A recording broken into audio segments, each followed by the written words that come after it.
RCB royal Challengers Bengaluru ಫೈನಲ್ಗೆ entry ಕೊಟ್ಟಿದೆ. ಭಾನುವಾರ ಒಂದು high voltage match, final match. Gujarat versus ಎದುರಾಳಿಯಾಗಿ ಎದುರಿಸ್ತಾ ಇದೆ. ಲಾಸ್ಟ್ ಟೈಮ್ ಕಪ್ ಗೆದ್ದಿದ್ವಿ. ಈ ಸಲ RCBಗೆ ಕಪ್ ಗೆಲ್ಲುವ ಎಲ್ಲ ಚಾನ್ಸ್ ಇದೆಯಾ? ಯಾವ ಥರ ಇದೆ ನಿಮ್ಮ ಒಂದು ಅಂದರೆ ಪಾಸಿಟಿವ್ ಇದರಲ್ಲಿ ಹೇಳೋದಾದ್ರೆ ಯಾವ ಥರ ಇದೆ ಅಂತ ನೋಡಿ.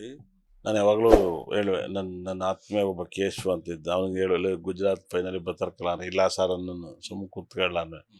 ಇಲ್ಲೇನಾಗುತ್ತೆ ನನಗೆ ಗೊತ್ತಿಲ್ಲೋ, ನನಗೆ ಗೊತ್ತಿರೋದು ಗುಜರಾತ್ಗೆ ಎಲ್ಲೋ ಒಂದು ಕಡೆ ಅಮಿತ್ ಶಾ ಅವ್ರ ಮಗ ಒಂದು ಬಿಗ್ನೆಸ್ ಇರ್ಬೋದು ಅಂತ ಹೇಳ್ಪತ್ತಾರೆ. ನಂಗೆ ಅದು ಗೊತ್ತಿಲ್ಲ.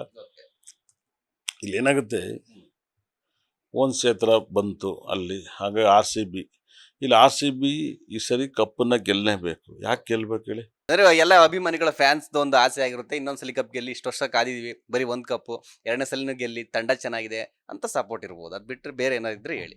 ನೋಡಿ, ಯಾವುದೇ ಒಂದು ಮ್ಯಾಚ್ ಕಪ್ ಗೆಲ್ತು ನೋಡಿ, ಆ ಕ್ಯಾಪ್ಟನ್ ಎರಡನೇ ಸರಿ ಫೈನಲ್ ಬಂದೇ ಬರ್ತಾರೆ. ಇಲ್ಲೇನಾಗುತ್ತೆ, ಈ ಸರಿ ಆ ಸರಿ ಕಪ್ ಗೆದ್ದಿದ್ದು ಅಭಿಮಾನಿಗೋಸ್ಕರ, ಈ ಸರಿ ಗೆಲ್ಲೋದು ಆ 11 ಜನ ಆತ್ಮಕ್ಕೋಸ್ಕರ. ಏನು ಹೇಳಿ? 11 ಜನ. ಅದಕ್ಕಾಗಿ RCBಲಿ ಇವಾಗ 11 ಜನ ಪ್ಲೇಯರ್ ಆಡ್ತಿಲ್ಲ, 11 ಜನ ಆತ್ಮಗಳು ಆಡ್ತಾ ಇದ್ದಾವೆ.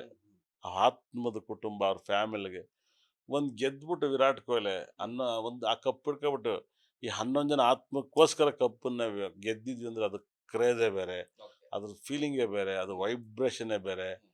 ಆ ಗೆದ್ದಾಗ ಆನಂದದ ಕಣ್ಣೀರು ನೋಡೋದೇ ಬೇರೆ. ಬೇರೆಯವ್ರು ಗೆದ್ರೆ ಅಷ್ಟು ಆನಂದ ಇರಲ್ಲ. ಯಾಕಂದರೆ ಈ ಸರಿ ನಮ್ಮೂರಲ್ಲಿ ಮ್ಯಾಚ್ ನಡೀತಾ ಇಲ್ಲ, ನಮಗೊಂದು ದುಃಖ, ವೆರಿತನ, ಇದೆಲ್ಲ ಕಪ್ಪು ಗ್ಯಾರಂಟಿ ಅನ್ನೋ ಥರ RCBಗೆ ಈ ಸರಿ ಕಪ್ ಗೆದ್ಕೊ ಬರ್ಬೇಕು. ಆಮೇಲೆ ಆ ಪಿಚ್ಚಲ್ಲಿ ಏನಪ್ಪ ಅಂದರೆ, ತಲೆ ಮೇಲೆ ಹೊಡೆದವನು ಔಟ್ ಆಯ್ತಾನೆ, ತಲೆ ಮೇಲೆ ಹೊಡಿಬಾರ್ದು. ಯಾಕಂದರೆ ಏರಲ್ಲಿ ಸ್ಟೇಡಿಯಂ ದೊಡ್ಡದು, ಗಾಳಿ ಮಾಸಾಗಿ ನುಗ್ಗುತ್ತೆ. ನೆಲದಲ್ಲಿ ಎಷ್ಟು ಹೊಡಿತೀವೋ 4ರಲ್ಲಿ ರನ್ ತಗೊಂಡು ಟೀಮ್ ಸಖತ್ತು, ಅದಲ್ಲ ಅವು ಔಟೇನೆ. ಅದನ್ನು ಕರೆಕ್ಟಾಗಿ ಇದ್ದರೆ ಹೊಡಿಬೋದು, ಅವಶ್ಯಕತೆ ಇಲ್ದರೆ 6 ಬೇಕಲ್ಲ 2020 ಅವರಾಜೇ ಸ್ಕೋರ್ ಮಾಡಿದ್ರೆ ಸಾಕು. ಯಾಕಂದರೆ ನಮ್ಮ ಬೌಲಿಂಗ್ ಲೈನ್ ತುಂಬ ಚೆನ್ನಾಗಿದೆ, ಅದ್ಭುತವಾದ ಲೈನಪ್ ಇದೆ. ಸೂರ್ಯಕುಮಾರ್ ಯಾದವ್ ಭಾಳ ವಿಶೇಷವಾಗಿ ತುಂಬ ಚೆನ್ನಾಗಿದೆ. ತುಂಬ ಬೌಲಿಂಗ್ ಲೈನ್ ತುಂಬ ಚೆನ್ನಾಗಿದೆ, ಬ್ಯಾಟಿಂಗ್ ಲೈನು ಚೆನ್ನಾಗಿದೆ. ರಾಕ್ಷಸ್ ಅಂತ ಇದ್ದಾರೆ, ತುಂಬ ಅದ್ಭುತವಾದ ಸಕ್ಸಸ್ಸು, ಅದ್ಭುತವಾದ ಒಂದು ಸ್ಥಾನಮಾನ ಎಲ್ಲವೂ ಕೂಡ. ಅಲ್ಲಿ ಶುಭ್ಮನ್ ಗಿಲ್ 722 ರನ್ ಹೊಡೆದಿರ್ಬೋದು, ಇಲ್ಲಿ 600 ರನ್ ಹೊಡೆದಿರ್ಬೋದು ವಿರಾಟ್ ಕೊಹ್ಲಿ. ಹಾಗಾಗಿಯೇ ಅವರು 400 ಚಿಲ್ಲರೆ ಹೊಡೆದಿರ್ಬೋದು. ರಜತ್ ಪಡಿದರ್ ತುಂಬ ಚೆನ್ನಾಗಿದೆ. ಟಾಸ್ ಗೆದ್ದು ಫೀಲ್ಡಿಂಗ್ ತಗೋಬೋದು ಅಂತ ನಂಗೆ ಅನಿಸಿದೆ. ಏನು ಹೇಳಿ? ಹಾಗಂತಲ್ಲ, ಲಕ್ ಅನ್ನೋದು ಏನಾರು ಮಾಡುತ್ತಲ್ಲ, ಟಾಸ್ ಗೆದ್ದು ಫೀಲ್ಡಿಂಗ್ ಕೊಟ್ರೆ ಅವ್ರಿಗೆ ಬೆಸ್ಟ್ ಆಡ್ಕೊಂಡ್ರಪ್ಪ ನೀವು ಅಂತ. ಏನು ಹೇಳಿ? ಆವಾಗ ಎರಡನೇ ಇನ್ನಿಂಗ್ಸ್ ನಾವು ಆಡ್ಬೇಕಾ ಬೇಡ ಅಂತ ಗೊತ್ತಾಗ್ತದೆ. ವಿರಾಟ್ ಕೊಹ್ಲಿ ಚೇಜಿಂಗಲ್ಲಿ ಪಂಟ್ರು. ವಿರಾಟ್ ಕೊಹ್ಲಿ ಅಲ್ಲಿ ಭಾಳ ವಿಶೇಷ. ಕಕ್ಕಿಸರ್ ರಬ್ಬರ್ಡ್ ಅವತ್ತು ಟೈಮ್ ತುಂಬ ಚೆನ್ನಾಗಿದೆ. ನಾಳೆ ಕಕ್ಕಿಸರ್ ರಬ್ಬರ್ಡನ್ನ ಅವಾಯ್ಡ್ ಮಾಡಬೇಕು. ನಾನು ತುಂಬ ಫೇವರೆಟ್ ಪ್ಲೇಯರ್ಸ್. ನನಗೆ ಅದೇ ಕೇಳ್ಬೇಕಂತಿದ್ದೆ, ನಮ್ಮ RCBಗೆ ಯಾರು GT ಯಾರು ಡೇಂಜರಸ್ ಆಗ್ಬೋದು ಅಂತ. ಯಾರೊಂದಿಬ್ರು ಹೇಳೋದಾದ್ರೆ ಪ್ಲೇಯರ್ಸ್ ಯಾರು ಆಗ್ಬೋದು? GT ಪ್ಲೇಯರ್ಸ್ ಯಾರಿಬ್ರು ನಮ್ಮ RCB ಡೇಂಜರ್ ಆಗ್ಬೋದು ಅಂತ? ಬೌಲರೇ ಡೇಂಜರ್ ಅವ್ರ ಕಡೆ, ಅವರಿಬ್ರು. ಯಾರೇಳಿ? ರಬಡ ಮತ್ತು RCB ಟೀಮಿಗೆ ಆಡಿದಂಥ, ನನಗೆ ಯಾವಾಗಲೂ 31ನೇ ತಾರೀಕು ಅವ್ರ ಬರ್ತ್ ನಂಬರು ನಂಗೆ ಚೆನ್ನಾಗಿದೆ. ಸಿರಾಜುದ್ದೀನ್, ಮೊಹಮ್ಮದ್ ಸಿರಾಜುದ್ದೀನ್, ಅವರಿಬ್ಬರು ಡೇಂಜರು. ನಾಳೆ ಇವರಿಬ್ಬರಿಗೆ ವಿಕೆಟ್ ಕೊಡೋದೇ ಅವರೇಜಾಗಿ ಆಡ್ಕೊಬಿಟ್ರೆ ಸಾಕು. ಇವರಿಬ್ಬರಿಗೂ ಮೇನ್ ವಿಕೆಟ್ ಕೊಡಬಾರ್ದು. ಸಖತ್. ನನಗಂತೂ ಕಕ್ಕಿಸರ್ ರಬ್ಬರ್ಡ್ ಬುಲ್ಲಟ್ ಬಂದಂಗೆ ಬರುತ್ತೆ ಬಾಲು, ಭಾಳ ಚೆನ್ನಾಗಿ. ನನಗೆ ಒಳ್ಳೆ ಇತ್ತೀಚಿನ ಬೌಲರ್ ನಂಗೆ ತುಂಬ ಇಷ್ಟವಾದ ಬೌಲರ್ ಅವರೇನೆ, ನನಗೆ ಇಷ್ಟವಾದ ಬೌಲರು.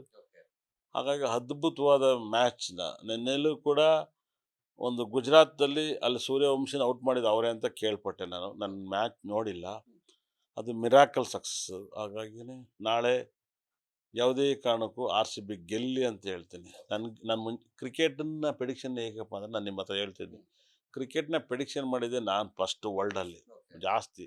ಆದರೆ ಕ್ರಿಕೆಟ್ ನೋಡ್ತಾ ಇರಬೇಕು, ಅದು ಪಿಚ್ ಸಪೋರ್ಟ್ ಹೇಗೆ, ಪಿಚ್ ಹೆಂಗೆ, ಈ ಪಿಚ್ಚಲ್ಲಿ ಎಷ್ಟು ಜನ ಆಡಿದ್ದಾರೆ, ಈ ಪಿಚ್ ಏನು ಸಪೋರ್ಟ್ ಆಗುತ್ತೆ, ಯಾರು ಫೇವ್ರೇಟ್ ಆಗಿರುತ್ತೆ ಅಂತ. ಅವಾಗ ಸಖತ್ತಾಗಿ ಹೇಳ್ಬೋದು. ನಮಗೆ ಅಷ್ಟು ಟೈಮ್ ಇಲ್ಲ, ಸುಮ್ಮನೆ ಮ್ಯಾಚ್ ಗೆದ್ರಾ ಅನ್ನೋ ಥರ. ಅದು ಮ್ಯಾಚ್ ಗೆದ್ರಾ ಅನ್ನೋದು ನೋಡೋ ಡೌಟ್ ಇದೆ. ಈ ಸಲ IPL ನಡೆದಿದ್ದೇ ಗೊತ್ತಿಲ್ಲ. ಇನ್ನೊಂದು ವಿಚಾರ ಕೇಳಬೇಕು ಅಂತಂದ್ರೆ, ಈಗ ನೀವು ಪಿಚ್ಚು ಮ್ಯಾಚು ಸ್ಟೇಡಿಯಂ ಬಂದಾಗಲೇ ಆಯ್ತು, ಕೆಲವು ನಿಮ್ದು ವಿಚಾರವಾಗಿ ಟ್ರೋಲ್ ಆಗ್ತಿದೆ. ಅಂದ್ರೆ ನಮ್ಮ ಗುರುಜಿಗಳು ಯಾವಾಗಾರು ಚಿನ್ನಸ್ವಾಮಿಗೆ ಮ್ಯಾಚ್ ನೋಡೋಕೆ ಹೋದ್ರೆ ಆ ಮ್ಯಾಚ್ ಸೋಲ್ತಾರೆ ಅನ್ನೋ ಥರ ಕೆಲವು ಮ್ಯಾಚ್ ಸೋತಿರ್ಬೋದು. ಸೊ ಅದನ್ನ ಟ್ರೋಲ್ ಮಾಡ್ತಿರ್ತಾರೆ. ಸೊ ಇದು ಎಷ್ಟು ನಿಮಗೆ ಎಕ್ಸೆಪ್ಟ್ ಮಾಡ್ತೀರಾ ಅಂತ? ನಾನು ಹೋದ್ರೆ ಸೋಲ್ತೆ ಅಂತ ಒಂದು ಟ್ರೋಲ್ ಆಗ್ತಿರೋದ್ರಿಂದ ಅದನ್ನೇ ಕೇಳಿ ಹೇಳ್ತಾರೆ. ಹಂಗೆಲ್ಲ ಇಲ್ಲ, ನಾನು ಎಲ್ಲ ಮ್ಯಾಚಿಗೂ ಹೋಗ್ತೀನಿ. ಏನು ಹೇಳಿ? ಇವಾಗ ನಾವು ಎಷ್ಟೇ ದೊಡ್ಡ ಮನೆ ಕಟ್ಟಿದ್ರು ಬಾತ್ರೂಮ್ಗೆ ಇಡಲೇಬೇಕು. ಅಯ್ಯೋ ಅವ್ರ ಮನೇಲಿ ಬಾತ್ರೂಮ್ ಇದೆ ಅನ್ನೋಕ್ಕಾಗತ್ತಾ? ಹಾಗಾಗಿ ನಾನು ಎಲ್ಲ ಮ್ಯಾಚಿಗೆ ಹೋಗ್ತೀನಿ, ಗೆಲ್ಲಿ ಸೋಲ್ಲಿ ಯಾವುದಕ್ಕೆ ಹೋಗಿಲ್ಲ. ಹಂಗಾಗಿ ಅದು ಅವ್ರವ್ರ ಪರ್ಸ್ನಲ್. ನಾನು ಎಲ್ಲ ಮ್ಯಾಚಿಗೂ ನಾನು ಹೋದ್ರೆ ಮ್ಯಾಚು ನೋಡ್ತಾ ಇರಕ್ಕಲ್ಲ, ಆರಾಮಾಗಿರ್ತೀನಿ ನಾನು. ನನಗೆ ಅದೊಂಥರ ಕ್ರೌಡ್ ನೋಡೋಕೆ ಕ್ರೇಜ್ ಜಾಸ್ತಿ. ಹೋಗ್ತೀನಿ, ಹೋಗ್ಬಾರ್ದು ಅಂತ ಇರ್ತೀನಿ, ಹೋಗ್ತೀನಿ. ನನಗದೇನೋ ಗೊತ್ತಿಲ್ಲ. ತುಂಬ ವೈಬ್ರೇಷನ್, ಅದ್ಭುತವಾದ ಒಂದು ವೈಬ್ರೇಷನ್, ತುಂಬ ಚೆನ್ನಾಗಿರೋವಂಥ ಜಾತಕ. ಈ ಸರಿ ಈ ರಾಜಕೀಯ ಆದಮೇಲೆ ನಲ್ಪಾಡಿಗೆ ತುಂಬ ಟೈಮ್ ಚೆನ್ನಾಗಿದೆ. ನಲ್ಪಾಡಿ MP ಆಗ್ಬೋದು, MLA ಆಗ್ಬೋದು, ನಲ್ಪಾಡು CM ಆಗ್ಬೋದು ಕರ್ನಾಟಕದಲ್ಲಿ. ಹಾಗಾಗಿ ಅದ್ಭುತವಾದ ಜಾತಕ, ಅದ್ಭುತವಾದ ನಲ್ಪಾಡವ್ರಿಗೆ. ದಯವಿಟ್ಟು ಇದನ್ನು ಸಪ್ರೇಟಾಗಿ ಆ್ಯಕ್ಟ್ ನೋಡಿ ಬೇಕಾರೆ, ಅದು ಮುಟ್ಟುತ್ತೆ. ನನಗೆ ಗೊತ್ತು ಇದು ಮುಂದೆ ಆಗೋದನ್ನು ಭವಿಷ್ಯ ಪ್ರೆಡಿಕ್ಷನ್ ಕೊಟ್ಟಿದ್ದೀನಿ. ಈಗ ನಲ್ಪಾಡು ಏನೂ ಅಲ್ಲ. ಇವಾಗ ಅವ್ರದ್ದು ಒಬ್ರು ಎಲ್ಲರ ಮೇಲೆ MLA ಇರ್ತಾರೆ, ಅವ್ರ ಮಕ್ಕಳಿರ್ತಾರೆ ಅಲ್ವಾ. ಆದ್ರೆ Nalapad MLA MP CM minister ಆಗೋಂಥ ಜಾತಕ. ಒಂದು ಟೈಮ್ ಭಾಳ ವಿಶೇಷವಾಗಿ 100% ನಡೀತಿದ್ದು ಅಂತ ಪಕ್ಕ ಹೇಳ್ತಾ ಇದ್ದೀನಿ. ಲೇಟೆಸ್ಟ್ ಹಾಗೂ ಇಂಟ್ರೆಸ್ಟಿಂಗ್ ಸುದ್ದಿಗಳಿಗಾಗಿ ಬಾಸ್ ಟಿವಿ ಕನ್ನಡ ಚಾನೆಲ್ನ ಸಬ್ಸ್ಕ್ರೈಬ್ ಮಾಡಿ. ಹಾಗೆಯೇ ಬೆಲ್ ಐಕಾನ್ ಪ್ರೆಸ್ ಮಾಡಿ. ಇದರ ಜೊತೆಗೆ ಫೇಸ್ಬುಕ್, ಇನ್ಸ್ಟಾಗ್ರಾಮ್, ಎಕ್ಸ್ನಲ್ಲೂ ಮಿಸ್ ಮಾಡದೆ ಫಾಲೋ ಮಾಡಿ.